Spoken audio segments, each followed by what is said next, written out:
Sets को कैसे दिखाते हैं, तो सेट्स को capital letter A B C ऐसे करो, इजिकल टू कर्ली ब्रैकेट दे दो, अंदर मान लो हम बोलते हैं ए बी सी डी। ठीक है, ये जो ए बी सी डी है ना, ये ऑब्जेक्ट है, डिस्टिंक्ट ऑब्जेक्ट, अलग अलग, एक जैसे नहीं। और ये जो तुम्हारे पास एक कलेक्शन आया ना, this is a collection of a well defined distinct object. इसी कलेक्शन को सेट्स बोलते हैं, दिस इज अ सेट। ये एक सेट है। जैसे मैं तुम लोग को बोलता हूँ, मान लो तुम हम ऐसा बोलते हैं कि फर्स्ट 5 नेचुरल नंबर का सेट क्या होगा। तो लेट अस सपोज हम उसको कैपिटल बी से दिखाते हैं, and that is equal to 1 2 3 4 5। This is a set of first 5 natural number. उसी तरह कल को तुम बोलेगा फर्स्ट, कल को कोई बोलेगा फर्स्ट 5 मल्टीपल ऑफ 3 का सेट्स बताओ, तो that is equal to capital C बराबर 3 6 9 12 15। जैसे हम लोग बोलते हैं नेचुरल नंबर का सेट। नेचुरल नंबर का सेट मतलब क्या होता है, जितने भी नेचुरल नंबर है ना वो सब। तो उसको उसको हम लोग ऐसे दिखाते हैं, एन, ये इस टाइप से थोड़ा सा होता है, नॉर्मल एन नहीं होता, एक डबल भी लगता है इसमें, एन इज इक्वल टू 1 2 3, उसका डॉट डॉट डॉट। ये 3 डॉट है ना, ये 3 डॉट का मतलब होता है चलते जा रहा है, ये चलते जा रहा है। This is a set of natural number. उसी तरह इंटीजर्स का भी सेट होता है। इंटीजर्स का सेट क्या होता है, -2 -1 0 1 2 3। उसी तरह सेट्स होते हैं रैशनल नंबर्स के भी, क्यूब, -1 हाफ 1, ऐसे कुछ कुछ मतलब जितना भी रैशनल नंबर्स आ सकती है। फिर इरेशनल नंबर्स का भी सेट होता है, उसको तुम लोग इरेशनल से सॉर्ट कर देते हैं। आई से, एक मिनट, इंटीरियर वैसे आई इंटीरियर्स के लिए भी यूज होता है, याद रखना। अच्छा, जेड इंटीरियर के लिए, जेड लेटर ही क्यों यूज होता है इंटीरियर के लिए, तो जेड का जर्मन के एक वर्ड जेहलन से आया है, ये ध्यान रखना। जेड जो है ना, वो शायद नंबर्स होता है, इसका मतलब जर्मन का वर्ड जेहलन है, उसका उसका मतलब नंबर होता है, शायद उसी से जेड को लिया गया इंटीरियर्स को शो करने। कभी कभी आई से भी इंटीरियर शो होता है।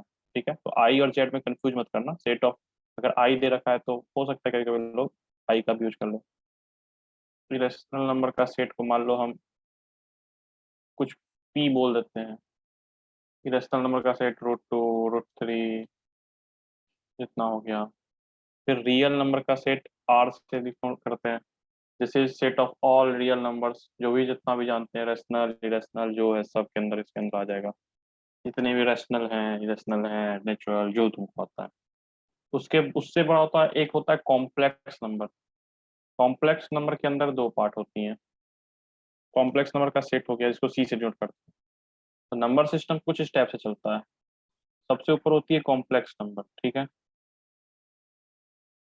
कॉम्प्लेक्स के दो पार्ट होते हैं, रियल एंड इमेजिनरी। जैसे जो नंबर का हम लोग डेली टू डेली लाइफ में यूज देखते हैं ना, तो तुम लोग जो अभी तक जितने नंबर्स पढ़े हो वो सब के सब रियल है, उनका नाम रियल दिया गया क्योंकि वो असली के दुनिया में उनका कुछ ना कुछ ऐसा लगता है कि होता है। इमेजिनरी का भी यूज होता है, ऐसा नहीं है कि इमेजिनरी नंबर्स यूज नहीं होते, लेकिन इमेजिनरी नंबर्स के बारे में आमूमन जनरल इन जनरल लाइफ में बहुत कम उसके बारे में बातें, मतलब चीजें काम में आती हैं, बहुत कम का, नेग्लिजिबल। जैसे कि इमेजिनरी नंबर किसको बोल रहे हैं, √1 this is an imaginary number, इसको आयोटा से डिनोट करते हैं, दिस इज आयोटा। इसको आई से डिनोट करते हैं और इसको आयोटा बोलते हैं, √-i को आयोटा बोलते हैं, अभी से इतना जानते हैं। And this is an imaginary number. क्यों इमेजिनरी नंबर है, तो तुम सोचो किसी भी नंबर का स्क्वायर पॉजिटिव होता है ना हमेशा, हाँ या ना। हाँ भैया। हाँ भैया। ले, लेकिन अगर तुमसे अगर कोई पूछे कि x² बराबर -1 है, तो बताओ x का वैल्यू क्या होगा, तो x का वैल्यू आयोटा होगा, आयोटा। तो यहाँ पे जो इसका इस इक्वेशन का जो सॉल्यूशन है ना, that is an imaginary number and that is x equal to iota. तो इमेजिनरी नंबर यही होता है, ठीक है। अगर तुमसे कोई इस इक्वेशन का सॉल्यूशन पूछे ना, ये जो लिखा हुआ है x² -1, then the solution of this equation is an imaginary number, ठीक है। इसका जरूरत पड़ता है, इमेजिनरी नंबर्स अभी आपके काम में नहीं आएंगे, आपको पता नहीं, अभी आप सोच भी नहीं पाओगे कि इमेजिनरी नंबर कहाँ आता है। बट इनफैक्ट आगे चल के जब आप क्वांटम फिजिक्स पढ़ोगे ना, अगर कभी, तो क्वांटम फिजिक्स में एक टर्म आता है वेव फंक्शन, वो वेव फंक्शन इंट्रिंसिकली इमेजिनरी होता है, दैट्स अ डिफरेंट थिंग, वो अलग मुद्दा है, उस पर भी नहीं जाते। रियल नंबर के दो पार्ट होते हैं, जानते ही हैं आप लोग, रैशनल एंड इरेशनल।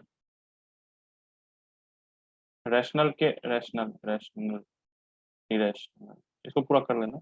रैशनल के दो पार्ट होते हैं, नहीं रैशनल के दो पार्ट, हाँ रैशनल के दो पार्ट, एक इंटीजर, इंटीजर्स, एक नॉन इंटीजर, या फ्रैक्शनल अच्छा से बोलो तो, इंटीजर या नॉन इंटीजर यानी फ्रैक्शनल। इंटीजर्स के भी दो पार्ट, तीन पार्ट सही बोलो तो, पॉजिटिव, जीरो, नेगेटिव, जैसे होल नंबर सिस्टम, ये पूरा का पूरा नंबर सिस्टम है।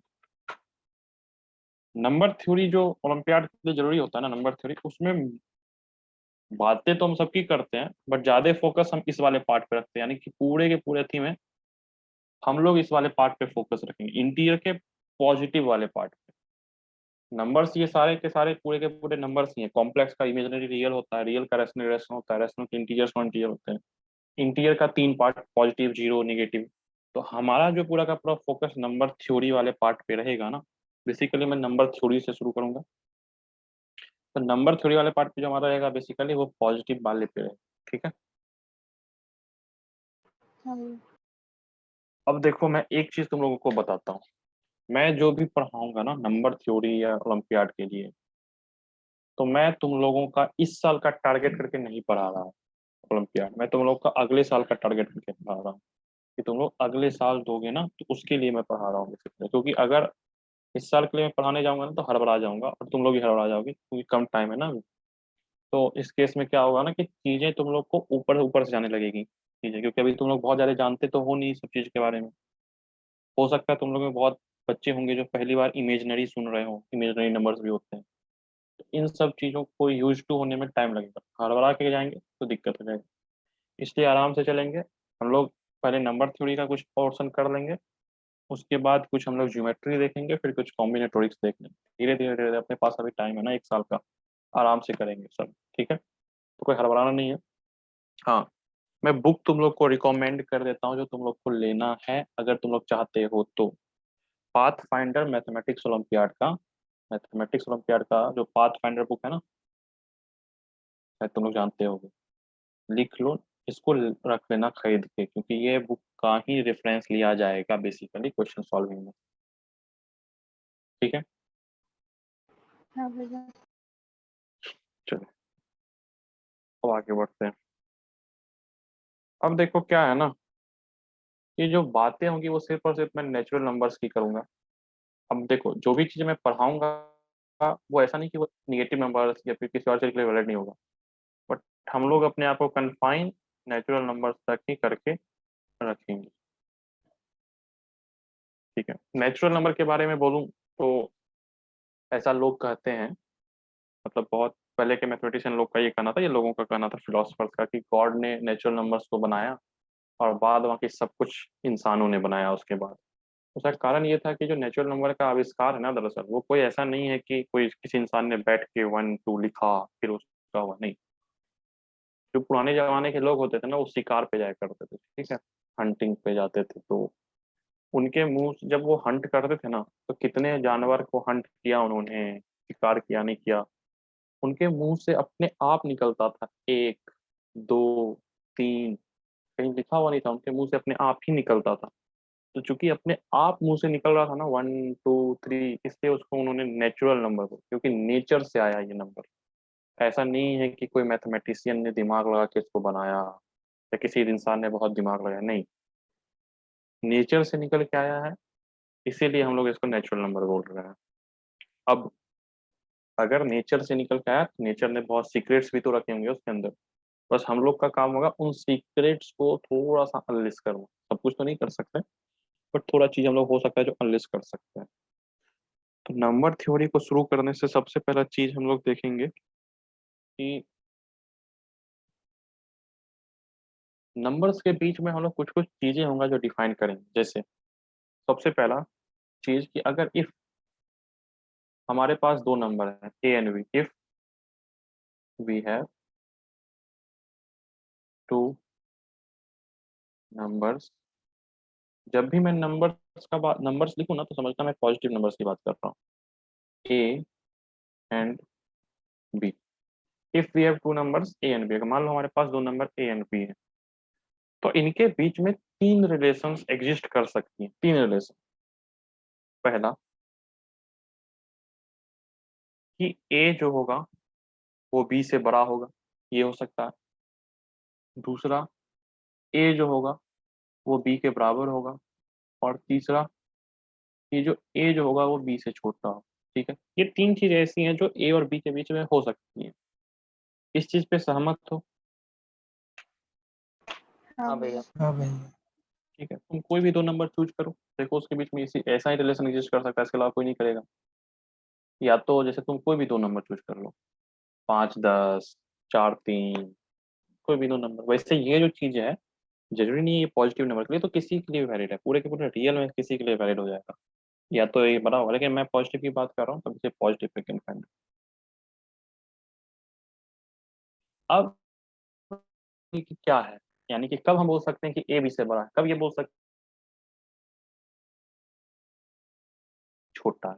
इसका क्या है कि अगर मान लो हमारे पास दो नंबर दे रखे हैं और हम लोग ये बोल पाते हैं कि A minus B is greater than zero. हमारे पास दो नंबर है ए और बी, और हम ये कह पाते हैं कि ए और बी, ए में से जब बी घटाते हैं तो वो जीरो से बड़ा आ रहा है, तो पहला वाला केस होगा। ये तब होगा जब बोलेंगे ए माइनस बी बराबर जीरो, और ये तब होगा जब हम ये बोलेंगे कि A minus B less than zero. ये तीनों चीजें हैं, मतलब अगर हमें कोई दो नंबर, वैसे देखो ये सब चीजें बहुत छोटी सी लगेंगी तुम्हें कि भैया ये क्या, ये तो बहुत चीजें कॉमन है, ऑब्वियस लगती है। नहीं, बात सही है, ऑब्वियस है। बट बात अपने को है कि अपने को छोटी छोटी चीजों को ही ऊपर ले जाना है, क्योंकि जो क्वेश्चंस होते हैं ना वो छोटी छोटी चीजों की बारीकियों से बनता है। ठीक है, तो अपने को हर एक बारीकी को समझना है कि ए कब बी से बड़ा है, जब जीरो उसका डिफरेंस जीरो से बड़ा होगा। कब छोटा है ए बी से, जब उनका डिफरेंस जीरो से छोटा होगा। कब बराबर है दोनों, जब दोनों का डिफरेंस जीरो के बराबर होगा। This is a common relationship between any two numbers. ठीक है, दूसरा चीज, वहीं पे अगर हमारे पास दो नंबर्स हैं ए एंड बी, तो उनके बीच में एक और तरीका से रिलेशनशिप, एक तो ये रिलेशनशिप है उनका। एक रिलेशनशिप हो सकता है कि either A will divide B, या बी विल डिवाइड ए। ए ए तीन केस हो सकता है। फर्स्ट, ठीक, आइदर नहीं।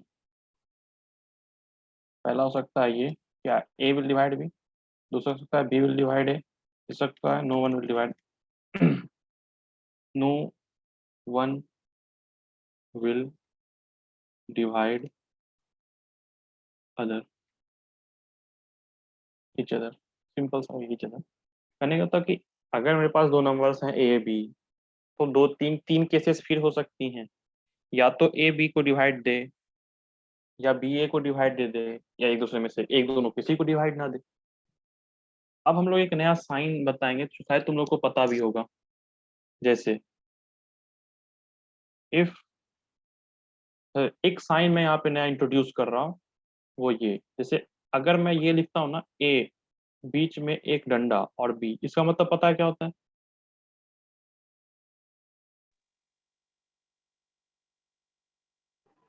ए divided by A divides B, A divides B, यानी जो इस डंडे के पीछे लिखा हुआ है ना उसको डिवाइड देना है, और जो डंडे के आगे लिखा हुआ है वो उससे डिवाइड, मतलब अगर ये लिखा हुआ है इसका मतलब है कि वो बोलना चाह रहा है कि जो बी है ना उसको ए डिवाइड दे दे रहा है। जैसे जैसे कि मैं एग्जाम्पल के तौर पे समझाऊं, तो थ्री, ये इसका मतलब क्या है?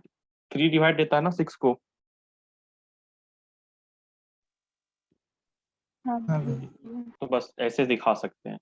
और अगर मैं बोलूँ फोर और बीच में से कर दूं सिक्स, तो ये सही है क्योंकि फोर तो सिक्स को डिवाइड देता नहीं है। तो बस उस डंडे पे क्रॉस लगा देना है, कट कर देना है, ताकि वो कट ये दिखाता है कि वो डिवाइड नहीं दे रहा है उसको। तो अगर कल को ये लिखा हुआ है ना, तो इसका मतलब है कि A will not divide B, और अगर ये डंडा है इसका मतलब ए विल डिवाइड बी। ठीक है, ये नया नोटेशन है डिवीजन डिवाइजन दिखाने का, ठीक है। तो एक केसेस हो सकते हैं कि A will divide B, B will divide C, ऐसा ऐसा ऐसा जो भी है। अब कब डिवाइड कर सकता है, एक बात ध्यान रखना, अगर ये चीजें एक रिमार्क है, पॉइंट नंबर फर्स्ट कि if A is greater than B, अगर ए बी से बड़ा है then A will not divide B. ये देखो कॉमन चीज है ना, मान लो मेरे पास एक नंबर है 10, क्या 10 से छोटे किसी भी नंबर को डिवाइड कर सकता है क्या? जीरो को छोड़ रहा हूं मैं, नहीं भैया। नहीं कर सकता ना। तो ये एक चीज है कि कोई भी नंबर अपने से छोटे नंबर को डिवाइड नहीं करता, ये ऑब्वियस है कि नहीं, मतलब समझ में आ रही ना चीजें। हाँ भैया। तो हाँ अगर भैया। ठीक है, तो अगर मेरे पास कोई दो नंबर दिया हुआ है और कहता है कि ये नंबर, मतलब मान लो if we have two number A and B and it is given that A divides B, इसका मतलब ए को पक्का है कि बी से छोटा ही होना पड़ेगा अगर डिवाइड दे रहा है तो। यहाँ देखो 3 डिवाइड 6, इसका मतलब 3 will be less then, must be less then, must होना ही चाहिए, क्योंकि बड़ा नंबर वो डिवाइड दे ही नहीं सकता। तो जो छोटा नंबर होता है वही डिवाइड दे सकता है, ये जरूरी नहीं देगा। जैसे इस केस में देखो 4 जब छोटा है 6 से, जबकि दे तो नहीं रहा ना, तो जरूरी नहीं देगा, लेकिन अगर दे रहा है तो उसको छोटा होना पड़ेगा, ठीक है। If A divides B implies A is less than B, ये बहुत इंपॉर्टेंट है। अभी आप लोग को समझ में शायद लगे कि भैया ये तो बहुत कॉमन चीज है, लेकिन अच्छे अच्छे प्रूफ्स में यूज होंगे ये, अच्छे अच्छे नंबर थ्योरी के प्रूफ्स में यूज होंगे। तुम लोगों ने वो पढ़ा है ना, डिवीजन एल्गोरिथम? हाँ भैया। हाँ हाँ भैया। भैया। चलो इसका यूज करके एक प्रूफ करते हैं, इसी चीज का एक यूज करते हैं, ठीक है। किस चीज का यूज किया जाए, इससे पहले एक और चीज बता देता हूँ कि अगर if A divides B then there exist an integer x such that B बराबर ए एक्स, ये भी इंपॉर्टेंट है। अगर ए बी को डिवाइड देता है तो पक्का बात है कि वहां एक और इंटीजर ऐसा जरूर एग्जिस्ट करेगा जो इस रिलेशन को फॉलो कर रहा होगा। जैसे मैंने कहा 3 डिवाइड 6, तो यहाँ x का वैल्यू कौन करेगा? 2, 6 बराबर 3 × 2।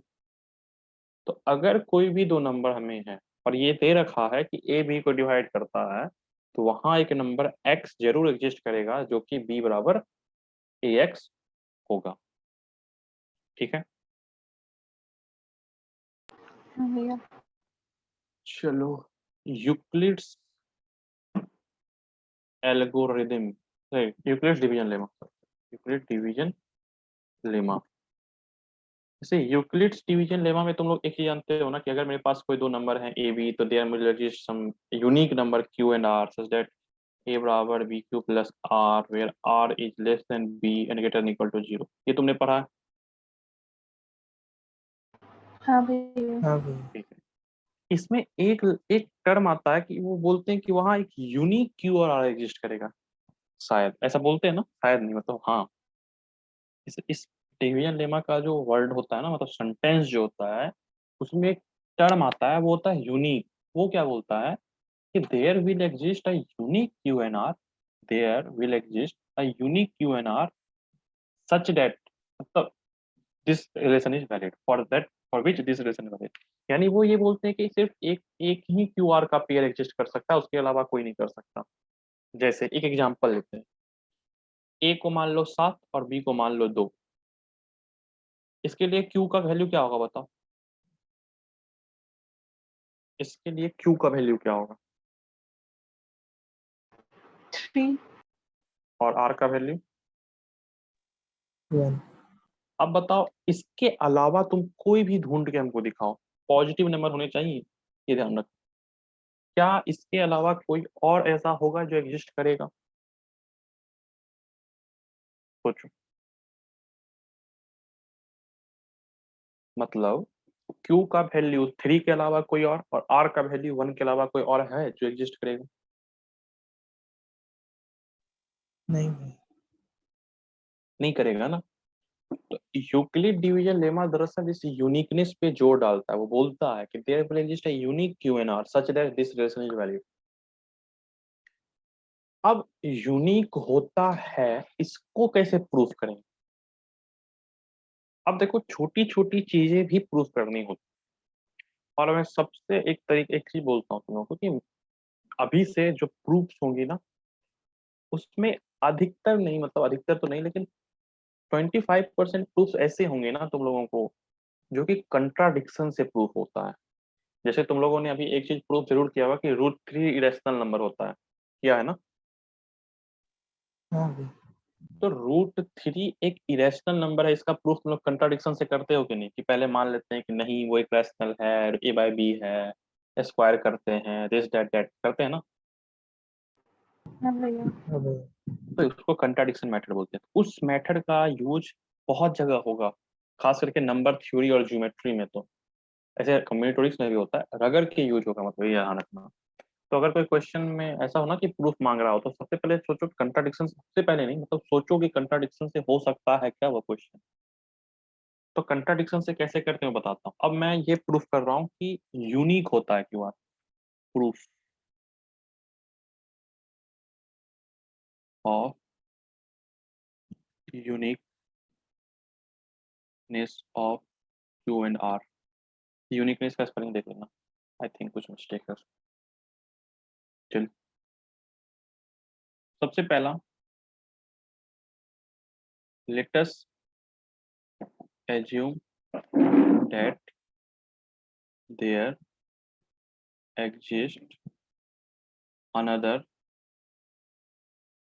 Q prime R prime such that A बराबर BQ prime plus R prime. सबसे पहले हमने ये एज्यूम कर लिया कि एक और ऐसा Q prime R prime exist कर रहा है जिसके लिए ये रिलेशन वैलिड है, and R prime is less than B and greater than equal to 0। ठीक है, सबसे पहले मैंने ये मान लिया कि Q और R तो एग्जिस्ट थे ही, ऊपर मैंने ये बोल ही रखा ना कि Q और R एग्जिस्ट करते हैं। मैं यहाँ ये भी बोल रहा हूँ कि मान लेते हैं कि Q और R के अलावा भी एक Q प्राइम R प्राइम है जो एग्जिस्ट कर रहा है। ठीक है, तो हमारे पास ये इक्वेशन सेकेंड आया। इक्वेशन फर्स्ट क्या है? A is equal to BQ plus R, this is my equation first, and given that R is less than B and greater than equal to 0। ठीक है, अब एक काम करो, दोनों को, अब देखो पहला इक्वेशन में मैं ये कह सकता हूँ क्या कि ये इसके बराबर है, क्योंकि दोनों तो एक के बराबर है। तो which imply from 1 and 2 BQ prime plus R prime बराबर BQ प्लस R। ठीक है, कहा जा सकता है। अब BQ प्राइम को इस तरफ ले आओ, एक, एक, BQ प्राइम माइनस Q बराबर R माइनस R प्राइम। अच्छा, अब यहीं पे एक चीज और लिख लो, एक चीज और, इफ, पहला चीज, इफ A एंड B, ये जो साइन अभी मैं यूज कर रहा हूँ ना, उल्टा ई, उल्टा ई का मतलब होता है बिलोंग्स टू। इसका मतलब क्या होता है? Belongs to. इस साइन का मतलब होता है belongs to. A comma B belongs to Z. ये जेड मतलब सेट ऑफ इंटीजर्स, यानी अगर A और B सेट ऑफ इंटीजर्स के एलिमेंट है, एलिमेंट वर्ड मतलब अगर किसी सेट के अंदर कोई नंबर है ना, उसको हम उसका एलिमेंट बोलते हैं, ये ध्यान रखना। अगर किसी सेट के अंदर कोई, जैसे मान लो मैंने यहाँ सेट लिखा ना, ऊपर ये वाला सेट, ये बी सेट, तो 1 2 3 4 5 are the elements of set B, यानी उसके अंदर जो नंबर्स होते हैं ना, उसको उस सेट का एलिमेंट बोलते हैं। तो मैं ये बोल रहा हूँ यहाँ पे कि अगर ए और बी जेड के एलिमेंट्स हैं, then a plus B, a plus B, a minus B, a multiply B, ये सब भी एलिमेंट होंगे जेड के। तो जो अगर दो इंटीजर को जोड़ते हैं तो हमें इंटीजर मिलेगा क्या? हाँ। बस वही मैं बोलना चाह रहा हूँ कि अगर दो दो इंटीजर का सम भी इंटीजर होता है, दो इंटीजर का डिफरेंस भी इंटीजर होता है, और दो इंटीजर का मल्टीप्लीकेशन भी एक इंटीजर ही होता है, ये ध्यान रखना। ठीक है, बस यही भैया बोल। डिवीजन। डिवीजन हो भी सकता है, नहीं भी हो सकता है। जैसे 1 को 2 से डिवाइड दो, तो 1/2 इंटीजर है क्या? नहीं। तो बस वो हो भी सकता है। अब मान लो 6 को 3 से डिवाइड कर दिया, तब इंटीजर होगा ना। तो इंटीजर तभी, डिवीजन तभी इंटीजर होगा जब वो वाला केस आए कि इंटीजर डिवाइड कर रहे हैं दूसरे, नहीं तो ऐसे नहीं होगा। इसलिए उसको केस को लिखेंगे। अब ये बताओ, यहाँ इसको अब यहाँ से आते हैं, यहाँ पे आते हैं लौट के। B Q prime minus Q बराबर आर माइनस आर प्राइम। अब एक चीज बताओ, इनका सम भी एक इंटीजर ही होगा क्योंकि दोनों इंटीजर है, डिफरेंस भी एक इंटीजर ही होगा क्योंकि दोनों इंटीजर है, और ये भी एक इंटीजर ही होगा। इसको एक समय के लिए मैं बोलता हूँ सी, इसको सी बोलता हूँ सी से, और इसको एक समय के लिए डी बोलता हूँ डी। ठीक है, तो ऊपर से पता चला बी इंटू सी बराबर डी आया। इसका मतलब क्या हुआ? इसका मतलब हुआ कि बी विल डिवाइड डी। क्यों? इसका मतलब यही हुआ ना कि बी डी को डिवाइड कर रहा है। क्यों? सोचो, अभी मैंने ऊपर एक चीज लिखा था ना, ये वाला, if A divides B then there exist integer x such that B बराबर एक्स। यहाँ पे वो एक्स का वैल्यू सी दिखा रहा है ना। अगर तुम इसको ध्यान से देखो तो ये तुम्हारे लिए क्या लिखा हुआ है, बी एक्स बराबर डी, जहाँ पे एक्स का वैल्यू सी है और सी इंटीजर भी, आर भी इंटीजर है, आर प्राइम भी इंटीजर है, दोनों का डिफरेंस भी इंटीजर होगा। इसका मतलब ये हुआ कि दो इंटीजर्स का प्रोडक्ट एक इंटीजर है, यानी कि बी विल डिवाइड डी क्योंकि सी एक इंटीजर। यहाँ तक कोई डाउट है तो पूछो। समझ में आ रहा है? हाँ भैया। अब एक चीज बताओ, डी को थोड़ा सा ध्यान से समझो। मैंने एक चीज यहाँ से ये बोला कि आर जो है वो बी से छोटा और जीरो से बड़ा है, और एक चीज बोला था कि आर प्राइम जो है बी से छोटा और जीरो से बड़ा है। अब बताओ, अगर कोई दो नंबर बी से छोटा है, अब एक काम करो, इधर इसमें ना माइनस से मल्टीप्लाई कर दो, तो माइनस से मल्टीप्लाई करेंगे तो ये हो जाएगा, ये ऐसा बन जाएगा। ठीक है, ये बन जाएगा। माइनस से मल्टीप्लाई करेंगे ना, तो वो क्या होता है, आगे वाला पीछे आता है, पीछे वाला आगे चला जाता है, सिंपल सा। अब इन दोनों को जोड़ दो, इन दोनों को, तो जोड़ेंगे तो क्या बनेगा, R minus R prime is less than B, B plus zero B हो गया, और is less than minus B plus zero minus B, यानी कि आर माइनस आर प्राइम जो है बी से माइनस बी के बीच में एग्जिस्ट कर रहा है। अब एक चीज हम लोग को पता चला ना कि आर माइनस आर प्राइम जो है उसका मैग्नीट्यूड बी से छोटा है। ठीक है, यहां से हमको एक चीज पता चल गया ना कि R minus R prime B से छोटा है। अब अगर R minus R prime B से छोटा है, तो क्या कभी B R minus R prime को डिवाइड देगा क्या? नहीं भैया। लेकिन यहां तो हमने प्रूफ कर दिया कि बी विल डिवाइड डी। यहाँ तो हमने प्रूफ कर दिया ना कि बी विल डिवाइड डी, यानी कंट्राडिक्शन आ गया।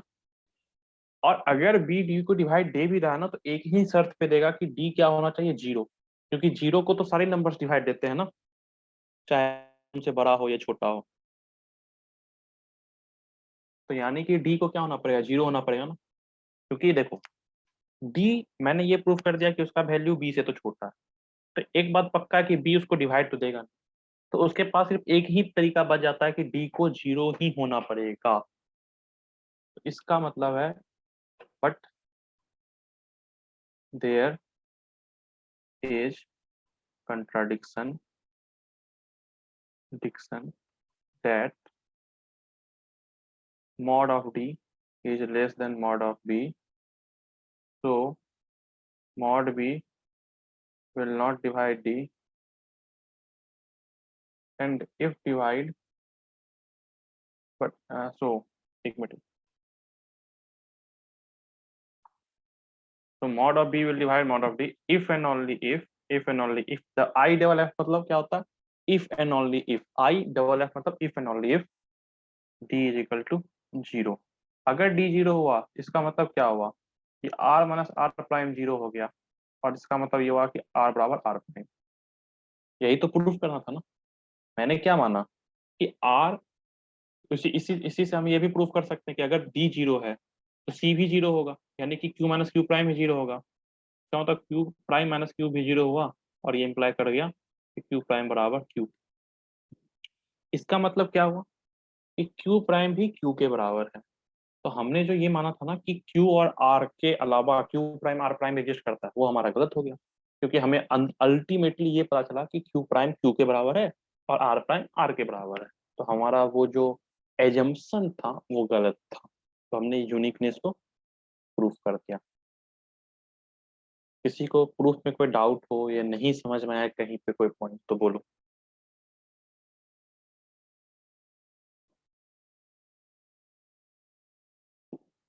सबको समझ में आ गया? हाँ भाई। ठीक है, चलो 5 मिनट में प्रूफ करो अपने कॉपी में, बिना मेरा देखे हुए अपने कॉपी में प्रूफ करो 5 मिनट में। अब देखो मैं चेक तो करूंगा नहीं तुम लोग का कॉपी, तो अपनी ईमानदारी से करो प्रूफ। नहीं होगा, 5 मिनट में टाइम देता हूँ, अगर नहीं होगा तो फिर पूछूंगा कि कहाँ दिक्कत है, कहाँ नहीं समझ में आ रहा। ठीक है, तो 5 मिनट में करो।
हुआ प्रूफ?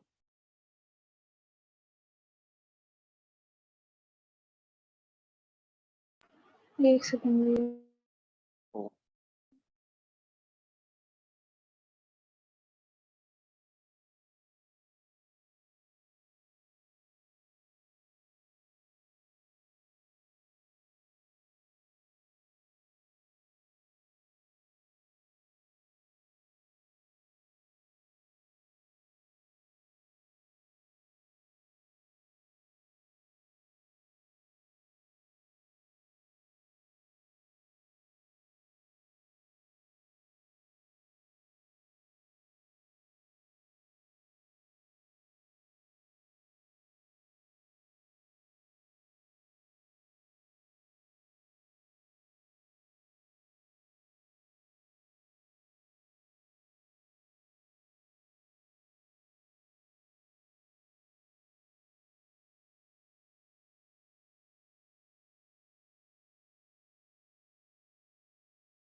चलो हो गया। हाँ भाई। कोई इसमें कोई डाउट हुआ ऐसा जगह लगा जहाँ पे कि भैया नहीं समझ में आया हो? चलो, तो आगे बढ़ते हैं। कुछ डिविजिबिलिटी के प्रॉपर्टीज होती हैं, प्रॉपर्टीज ऑफ डिविजिबिलिटी, उसको देखते हैं।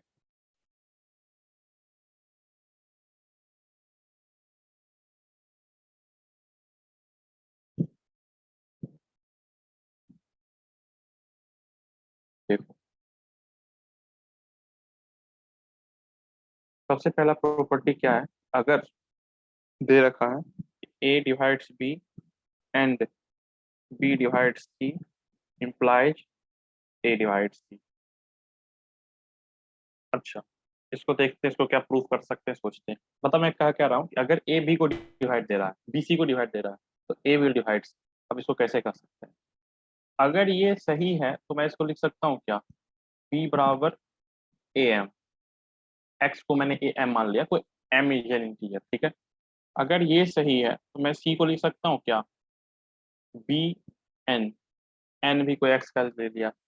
अच्छा, अच्छा, बी को मैं यहाँ से सब्स्टिट्यूट कर देता हूँ, तो सी बराबर क्या आ गया, ए एम एन। और एम एन को मैं के मान लेता हूँ, तो सी बराबर ए के। एक्स यहाँ पे के का रोल निभा रहा है, यानी कि C will divide, sorry A will divide C. Proof हो गया। मैंने क्या किया, मैं फिर से दोहराता हूँ तेजी से एकदम समझना। मैं ये बोल रहा हूँ कि अगर ए बी को डिवाइड दे रहा है, बी सी को डिवाइड दे रहा है, ए विल डिवाइड। कैसे? अगर ए बी को डिवाइड दे रहा है, इसका मतलब बी बराबर ए है। अगर बी सी को डिवाइड दे रहा है तो सी बराबर बी एन। और यहाँ से मैंने बी को ए के, सॉरी, यहाँ से मैंने बी का वैल्यू यहाँ पे सब्स्टिट्यूट कर दिया, बी का वैल्यू ए एम को सब्स्टिट्यूट किया। अब एम एन, एम भी एक इंटीजर है, एन भी एक इंटीजर है, तो उनका प्रोडक्ट भी एक इंटीजर ही होगा। तो अगर एम भी एक इंटीजर है, एन भी एक इंटीजर है, तो उनका प्रोडक्ट भी अगर इंटीजर होगा, तो उसको मैंने के बोल दिया, तो सी बराबर ए के, यानी कि सी ए विल डिवाइड सी। ठीक है, हाँ दिस इज भैया। Our first, this is our first property of divisibility. मैं प्रूफ थोड़ा थोड़ा थोड़ा बताते चलूंगा। सेकंड, अगर ए डिवाइड करता है बी को, अगर ए divides B and A divides C, then मैं हटाऊं, डायरेक्ट implies लिखूं। This implies a divides b plus c and a divides b minus c। क्या तुम लोग ये प्रूफ कर सकते हो अपने से? हाँ भैया। तो करो, इसको प्रूफ करो। मुझे ये चीजें दे रखी हैं और मुझे ये बताना है कि ये सही है कि गलत। यानी अगर ए बी को डिवाइड कर रहा है, ए सी को भी डिवाइड कर रहा है, तो प्रूफ करना A will divide B plus C and A will divide B minus C. एक बार 2 मिनट का ट्राई दो जल्दी से एकदम, कि कर सकते हैं कि नहीं, फिर मैं तुरंत बताऊंगा। 2 मिनट ज्यादा मैं टाइम नहीं दूंगा।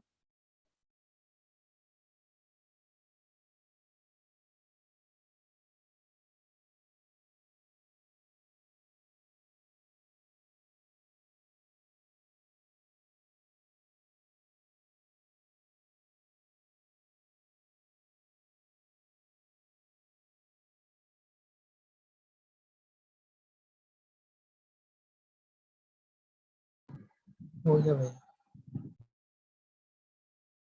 हो गया, चलो एक बार मिला लो।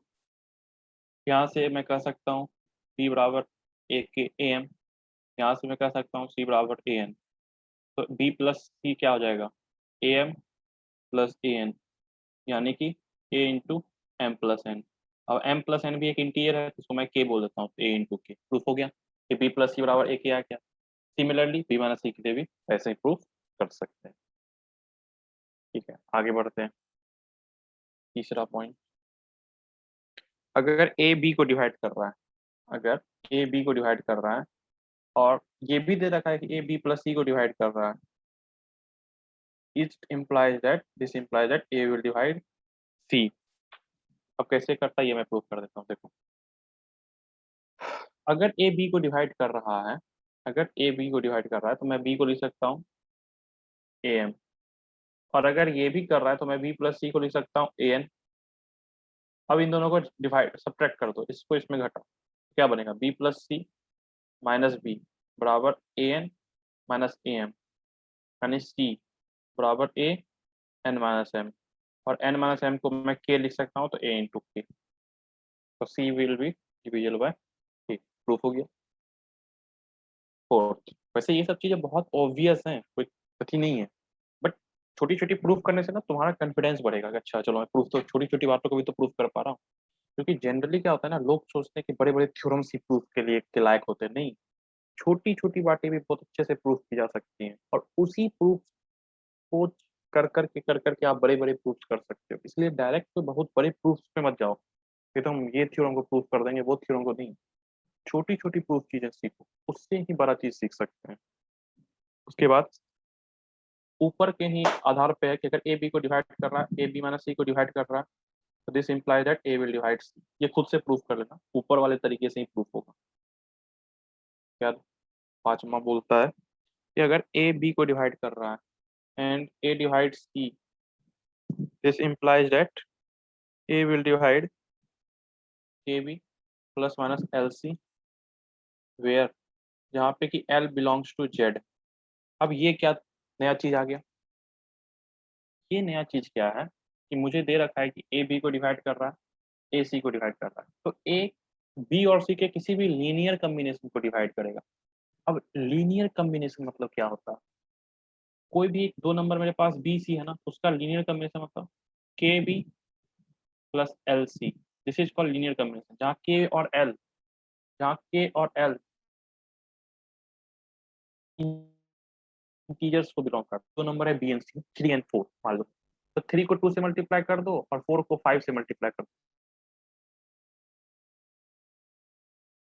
को 8 से मल्टीप्लाई कर दो, 4 को 2 से मल्टीप्लाई कर दो, this is also linear combination of 3 and 4। यानी कि किसी भी कोई नंबर से मल्टीप्लाई कर दो, b k and l, this is called linear combination. तो अगर ए बी और सी दोनों को डिवाइड दे रहा है, तो ए उनके लीनियर कॉम्बिनेशन को भी डिवाइड देगा। ये भी प्रूफ खुद से करना, सिंपल प्रूफ है, वही करना, बी को ए एक्स मान ए एम मान लेना, सी को एन मान लेना, उसमें पुट कर देना, आ जाएगा। कोई डाउट इसमें?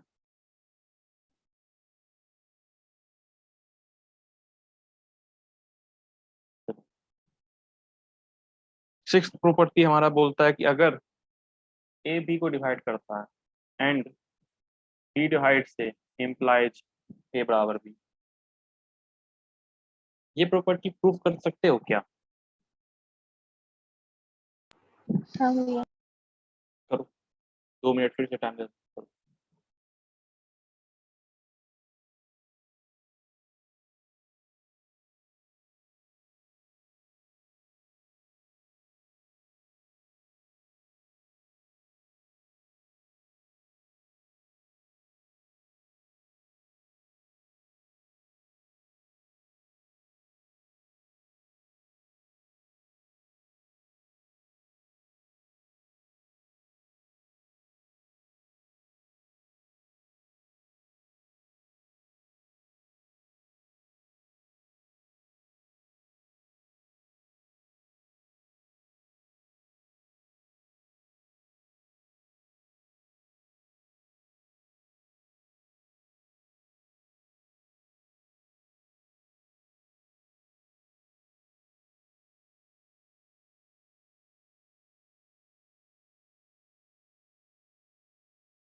हो गया भैया।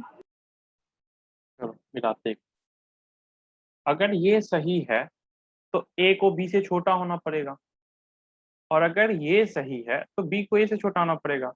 लेकिन ऊपर मैंने बोला था कि उन तीनों में से कोई एक ही एग्जिस्ट कर सकता है ना। ऊपर जो मैंने ये बताया, ए बी सी के बीच ए दो नंबर है मेरे पास, उसके बीच में इस तीनों में से इसको ट्राइकोटॉमी बोलते हैं। This is known as ट्राइकोटॉमी।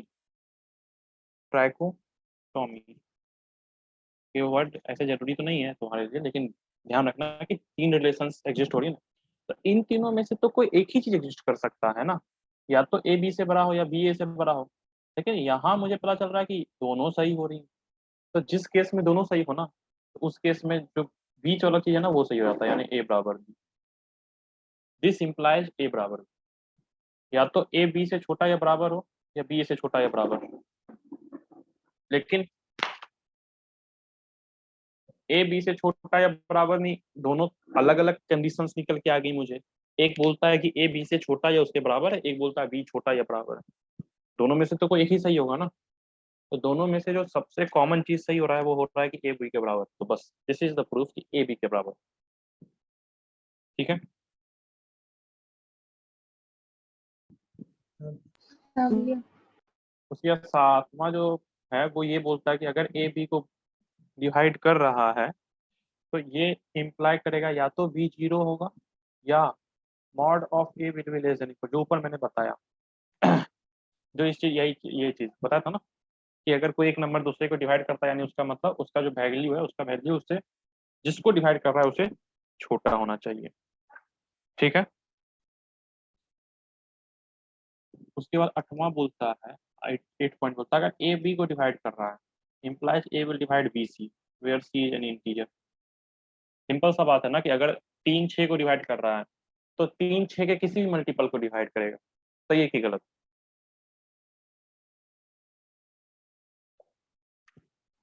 सही है। सही सही है। है ना। इसको प्रूफ कर देना, बी को लिख देना ए एक्स टाइप का, उसको बी सी में पुट कर देना, पता चल जाएगा कि हाँ ए बी सी को डिवाइड दे रहा है। सिंपल प्रूफ है। 9 कि अगर ए divides b if and only if MA divides MB where M is not equal to 0। इसका मतलब क्या है? अगर 3 6 को डिवाइड कर रहा है तो 3 को 2 से मल्टीप्लाई करो, 6 को 2 से मल्टीप्लाई करो, तो 6 12 को भी डिवाइड करता है। सही है कि गलत? सही। सही बस है। वही बस वही ये भी बोल रहा है कि अगर ए बी को डिवाइड कर रहा है तो एम ए एम बी को डिवाइड करेगा। इस प्रूफ में कुछ नहीं करना। इसके प्रूफ में मान लेना कि एम ए एक नया इंटीजर है, ए के बदले अब एम ए को एक नया इंटीजर मान लेना, और फिर ये प्रूफ कर देना कि एम बी को हम लोग m a into x type पे दिखा सकते हैं। वो पहले वाले से निकल के आएगा, बस सिंपल वही प्रूफ हो जाएगा तुम्हारा।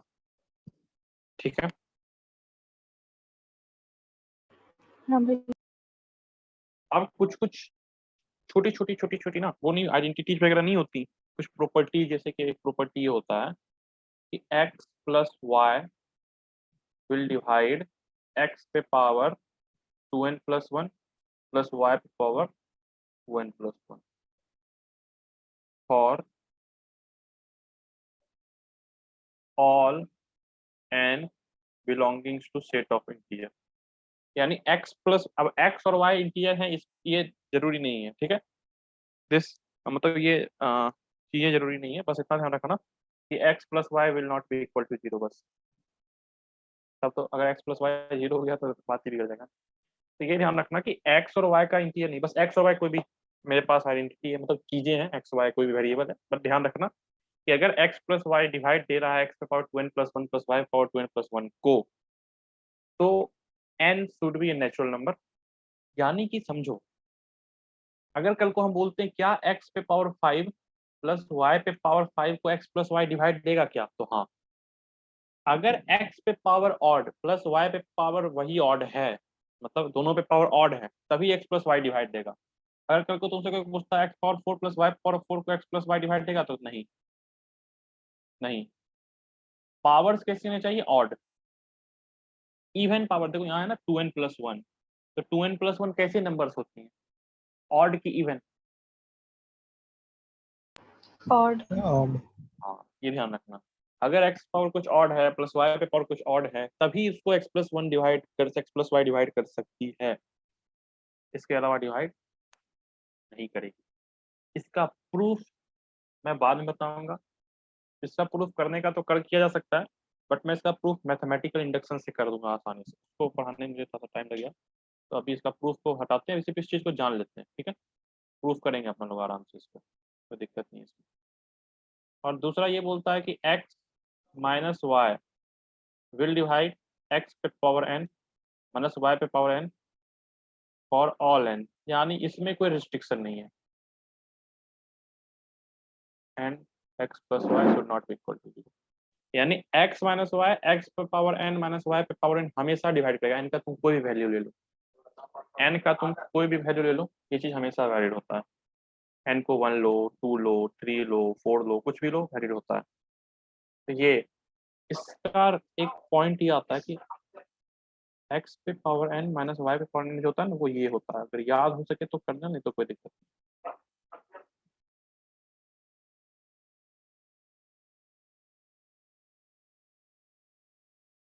This is an identity. x पे power n minus y point को तुम ऐसे लिख सकते हो। तो अगर यहाँ से तुम गौर करो तो हम इधर लाएंगे तो ये बच जाएगा ना, यानी x minus y will divide x पे पावर n माइनस y पे power n for all n belongings to integer, यानी n इंटीजर से कुछ भी उठा लो, सॉरी नेचुरल नंबर की बात कर रहा हूँ, नेचुरल नंबर से कुछ भी उठा लो, ये हमेशा वैलिड होगा ही होगा, ठीक है। ये दोनों भैया ऊपर में आप वो x plus y is not equal to 0 लिखे हैं। हाँ, यहाँ पे वो जीरो इसलिए नहीं क्योंकि सोचो जीरो से किसी को डिवाइड देते हैं क्या? नहीं, सेकंड वाला में x हाँ माइनस वाई वाला में। Sorry sorry, x minus y not equal to 0 होगा ना, बात सही है। ऊपर को देख के ना नीचे चलो, ठीक है। अब देखो एक क्वेश्चन मैं देता हूँ तुम लोगों को, इसी में से किसी एक आइडेंटिटी पे होगा, तुम लोग करके देखो।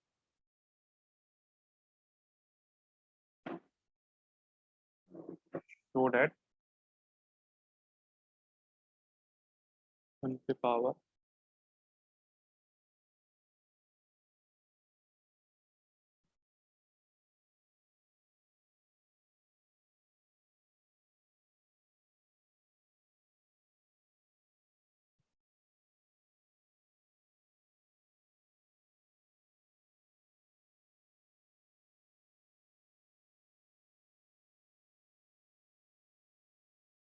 हम लोग को ये दिखाना है कि 1 पे पावर 1997 प्लस 2 पे पावर 1997 करते करते करते 1996 पावर 1997 जो है वो डिविजिबल है 1997 पे पावर 1997।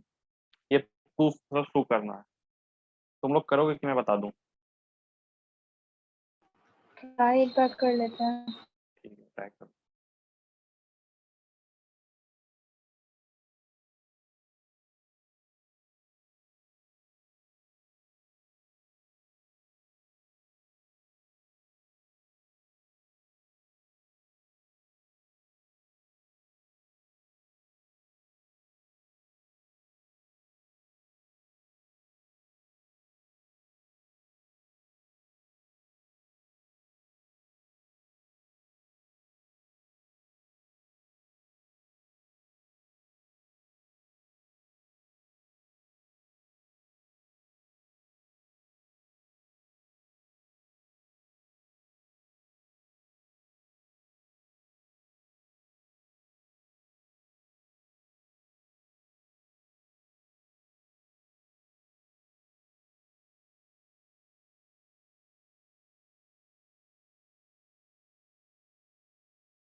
हुआ?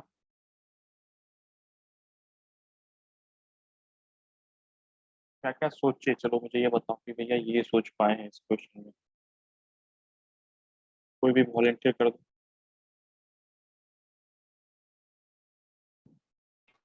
वो जो प्रॉपर्टी लिखवाए थे जिसमें 2n+1 पावर को लिखते हैं तो उसे ट्राई कर रहे थे, तो नहीं उससे बना।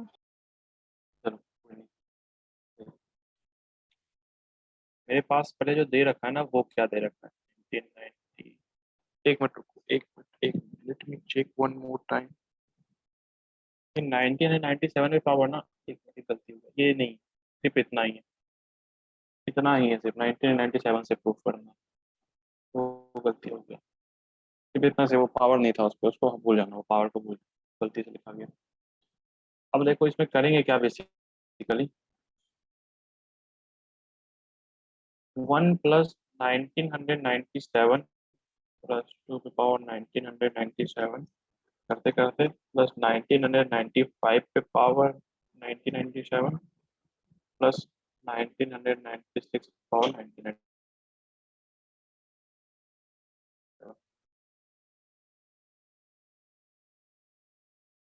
ये क्या बनेगा?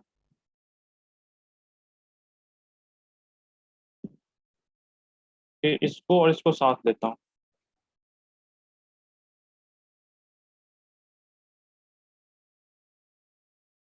एंड सो ऑन, ऐसे ही लेता हूँ सबको, जितना भी सबको मैं पेयर वाइज कर दिया। अब एक ये बताओ, क्या इसको 1 + 1996 डिवाइड देगा? इस वाले को बताओ, हाँ भैया। वो वाला से x+y डिवाइड्स x⁴ 2n+1, ऊपर देखो 1997 एक ऑड नंबर है तो देगा। उसी तरह इसको 2 + 1995 डिवाइड देगा। हाँ भैया। तो इंडिविजुअली हर एक नंबर को ये डिवाइड दे रहा है ना, इंडिविजुअली हर एक टर्म को डिवाइड दे रहा है। तो अगर हर टर्म को डिवाइड दे रहा है तो ओवरऑल भी डिवाइड दे ही रहा होगा।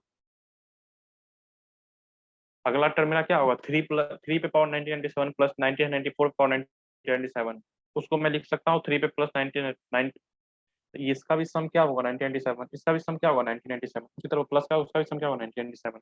इस हिसाब से ये बोल सकता हूँ ना कि हर एक टर्म को, जो जो मैंने हर एक छोटा छोटा छोटा छोटा पॉकेट्स बनाया है, वो हर एक पॉकेट्स को 1997 डिवाइड दे रहा है। और अगर हर एक पॉकेट को डिवाइड दे रहा है, इसका मतलब ओवरऑल डिवाइड दे रहा है। जैसे मैं बताता हूँ मैं किस प्रॉपर्टी का यूज किया, ये वाला, ये अगर ए बी को डिवाइड यहाँ पे है ना, अगर ए बी को डिवाइड दे रहा है, ए सी को डिवाइड दे रहा है, तो ए बी प्लस सी को भी डिवाइड देगा। तो बी सी पॉकेट्स मान लो, वो छोटे छोटे पॉकेट्स को b c d e f g h मान लो, जो मानना है, तो उनके सम को भी तो देगा ना डिवाइड, अगर पॉकेट्स को डिवाइड दे रहा है तो। समझ में आया? हाँ भैया। इसमें कोई डाउट?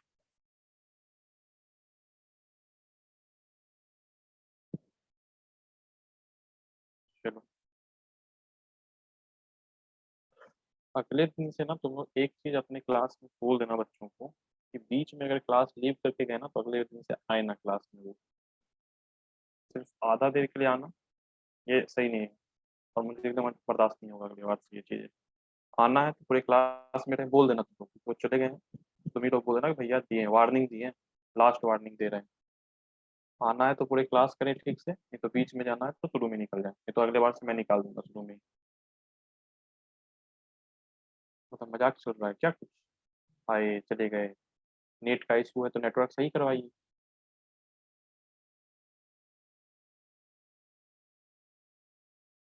चलिए, अब देखो, यूक्लिड्स डिवीजन एल्गोरिथम का यूज करके अभी तुम लोग शायद ये तो प्रूव करते होगे ना कि स्क्वायर्स को हम लोग इस टाइप से लिख सकते हैं, सम को इस टाइप से लिख सकते हैं। जैसे कि अगर मैं 2 के रिस्पेक्ट में किसी भी नंबर को देखूं तो या तो मैं उसको 2 के फॉर्म में लिख सकता हूँ, या 2k+1 फॉर्म में लिख सकता हूँ, लाइक दिस। जिस तरह अगर 3 के रिस्पेक्ट में सोचूं तो मैं या तो 3 के फॉर्म में लिख सकता हूँ, 3k+1 फॉर्म में लिख सकता हूँ, 3k+2 फॉर्म में लिख सकता हूँ। सही है? 4 के टर्म में सोचूं, हाँ भैया। ये सब तो 10th क्लास में बताते ही है ना, ये छोटी छोटी चीजें हैं। लेकिन ये बहुत इंपॉर्टेंट है ओलंपियाड के लिए। लगता है छोटी चीज है बट ये चीजें बहुत बहुत बहुत ज्यादा इंपॉर्टेंट है। अब एक चीज बताओ, इसमें मुझे कुछ बताने का जरूरत है क्योंकि मुझे लगता है कि 10th में तुम लोग को सफिशिएंट बता दिया जाता है ये सब चीजें कि टू कोई भी नंबर को इस टाइप से लिखा जा सकता है। तो हाँ भैया। मैं डायरेक्ट क्वेश्चन करता हूँ इस पे, आराम से देखते हैं, मतलब सीखते हैं क्वेश्चन कर करके कैसे किया जा सकता है। तो पहला क्वेश्चन ये है, एक क्वेश्चन ढूंढ लेता हूँ।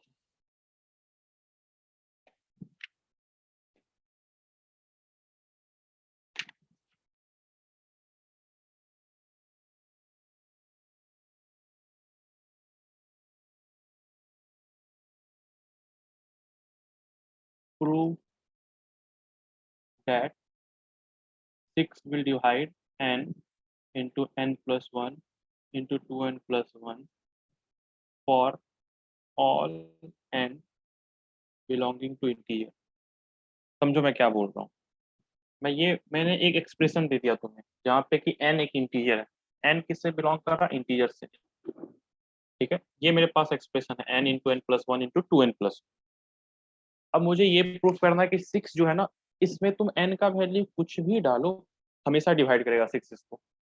n का वैल्यू तुमको 1 डालना है 1 डालो, 2 डालना है 2 डालो, 3 डालना है 3 डालो। तो मुझे बस यही प्रूफ करना है कि 6 will divide this term for all n belongings to natural number.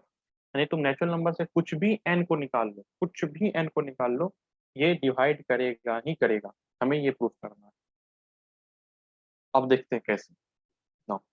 देखना इस क्वेश्चन को कितने आसानी से हो जाएगा ये क्वेश्चन, अगर तुम्हें ये डिवीजन एल्गोरिथम आता होगा। वैसे देखने में टफ लगने लगेगा, लेकिन सोचो।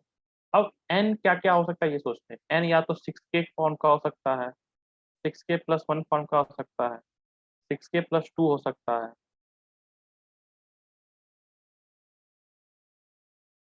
ठीक है, n इन्हीं में से तो कुछ हो सकता है ना, हाँ या ना?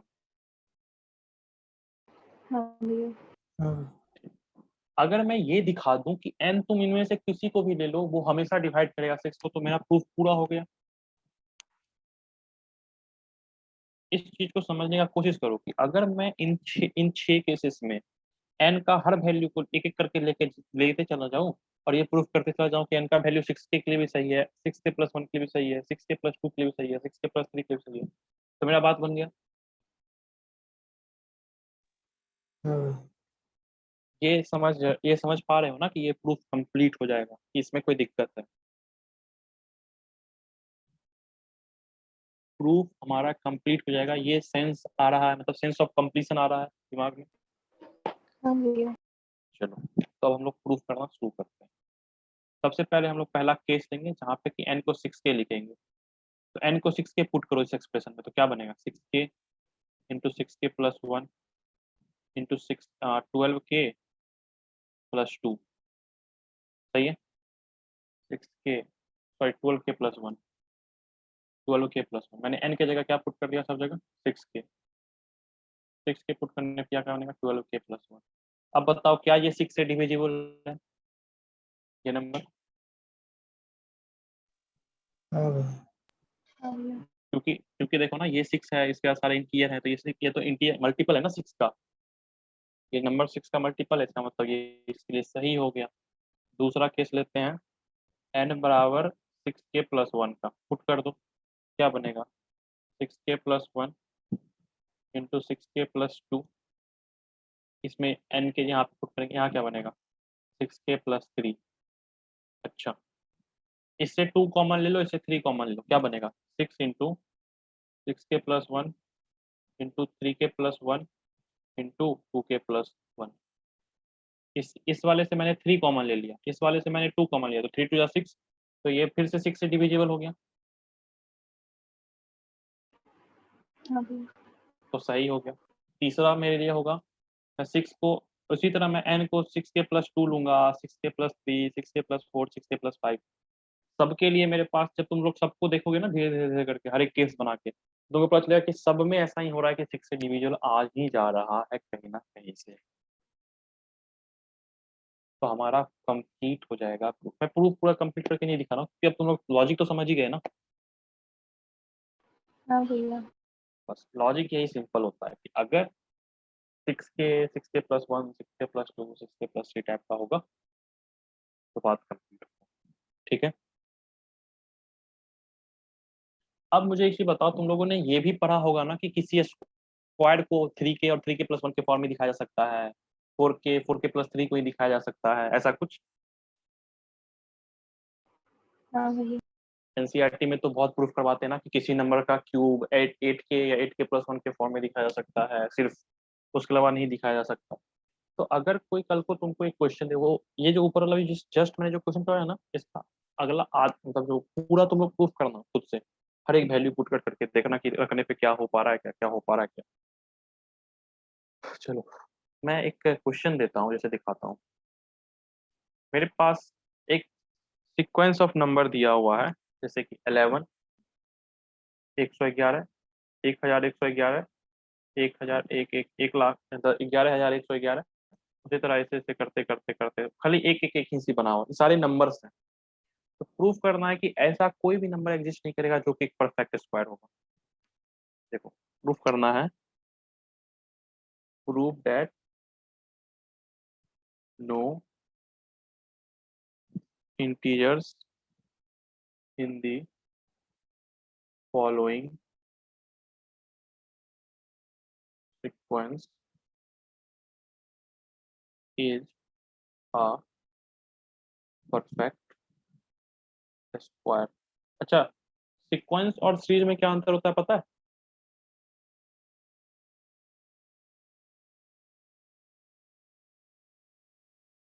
हाँ ये ना,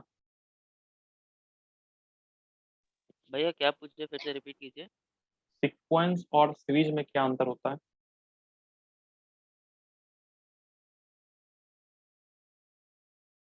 चलो कोई नहीं, पता करके आना, कर कहीं से पूछना, किसी से गूगल पे सर्च करना, देखना, ठीक है भैया।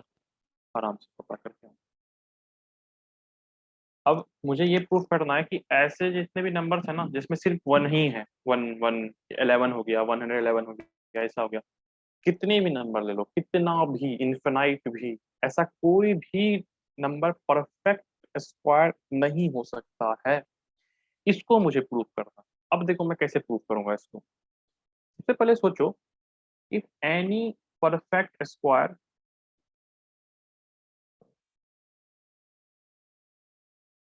Any perfect square number can be written as 4k या 4k+1। कोई भी परफेक्ट नंबर को अगर तुम 4 से डिवाइड दोगे ना, तो या तो रिमाइंडर 0 बचेगा या 1 बचेगा। इसका मतलब किसी भी परफेक्ट नंबर को तुम या तो 4k लिख सकते हो या 4k+1 फॉर्म कर सकते हो। इसको प्रूफ करने का जरूरत है क्या मेरे को कि क्यों ऐसा मैं बोल रहा हूँ? नहीं भैया। वो तो तुम समझ ही सकते हो कि 4k कोई भी number 4m, 4m+1, 4m+2, 4m+3 का होता है, उसका स्क्वायर करके देखते हैं तो पता चलता है या तो वो नंबर 4k फॉर्म का है या 4k+1 फॉर्म का है। अब यहां से तुम किसी भी नंबर को उठाओगे ना, किसी भी नंबर को, तो तुम उस नंबर को, जैसे मान लो मैं ये उठाता हूँ, इसको मैं ऐसे लिख सकता हूँ क्या? कितने हैं? 1 2 3 4 5 6 7 8, 1 2 3 4 5 6 7। क्या मैं इसको ऐसे लिख सकता हूँ? सोचो। हाँ भैया। तो मैं किसी भी नंबर को ना, किसी भी नंबर को चाहे कितना बड़ा भी क्यों ना हो, उसको मैं ऐसे लिख ही सकता हूँ। तुम खुद सोचो ना, 11 को लिख सकते हैं ना 8+3, 111 को लिख सकते हैं ना 108+3, 1111 को लिख सकते हैं ना 1108+3। तो मैं इस टाइप से किसी भी नंबर को लिख सकता हूँ। अब तुम बोलो ये नंबर 4 से डिविजिबल है कि नहीं है? डिविजिबिलिटी रूल ऑफ 4 याद करो कि अगर अंतिम डिजिट हाँ हाँ भैया है। है ना, तो इसको मैं ये यानी कि इस टाइप के किसी भी नंबर को मैं कैसा लिख सकता हूँ? 4k+3 का। हाँ भैया। और अभी जस्ट मैंने ये बोला कि परफेक्ट स्क्वायर या तो ऐसे होते हैं या ऐसे होते हैं, लेकिन यहाँ पे जितने भी नंबर हैं वो किस फॉर्म के हैं? 4k+3 फॉर्म के, which implies that no such number is a perfect square। No such number is a perfect square. समझ में आया प्रूफ? हाँ भैया। हाँ भैया। हाँ भाई। देखो शुरू शुरू में क्वेश्चन कितना टफ लगता है कि क्या होगा, लेकिन सब के सब चीजें ना वही होती हैं जो तुमने 8 क्लास 10th क्लास के एनसीईआरटी में पढ़ा है। वो जो इक्विलिब्रियम डिवीजन लेमा तुमने 10th क्लास के एनसीईआरटी में पढ़ा है ना, सिंपल उसी का यूज करके मैंने देखो अच्छी अच्छी चीजें प्रूफ की ना। जैसे ये हो गया, उसके ऊपर वाला प्रूफ हुआ, ये वाला, और भी प्रूफ देखेंगे इसमें, बहुत सारी प्रूफ्स होती हैं। मैं तुम लोग को एक क्वेश्चन दे देता हूँ करने के लिए, घर से करना। क्वेश्चन ये है कि तुम लोग को प्रूफ करना है कि prove that 3a² - 1 is never a perfect square. Proof ये करना तो। होमवर्क है? हाँ ये होमवर्क। ये प्रूफ करना है कि ए बिलोंग्स टू नेचुरल नंबर मान लो, ए बिलोंग्स टू नेचुरल नंबर मान सकते हो तुम लोग। तो ये तुम लोग का एक क्वेश्चन हो गया। उसके बाद एक बार क्वेश्चन है, एक प्रूफ ये हो गया, proof that n into 7n² + 5, जहाँ पे कि n एक नेचुरल नंबर मान लेना, is always divisible by 6। Proof करना है where n belongs to natural number. ये दूसरा क्वेश्चन हो गया। उसके बाद एक और क्वेश्चन, रुक जाओ, एक और क्वेश्चन देना है मुझको।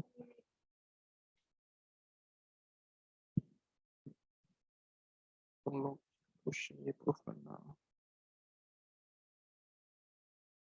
ठीक।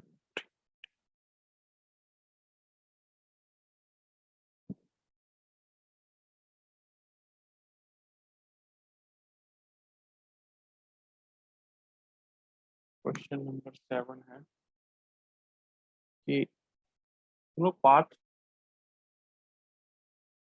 बुक ले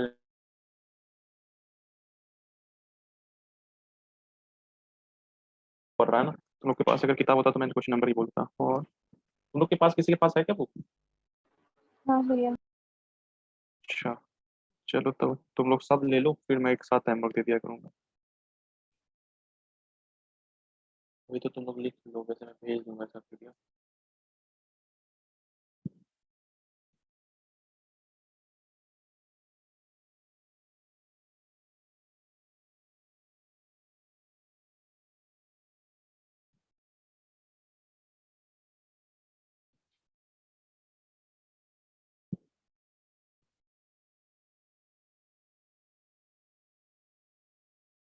ये क्वेश्चन थोड़ा सा अच्छा क्वेश्चन है, मतलब तुम लोग कर तो लोगे आधा, हो सकता है तुम लोग आधा करके रुक जाओ, लेकिन पूरा करने की कोशिश करना, थोड़ा सा पुश करना अपने आप को, अपने आप ही हो जाएगा।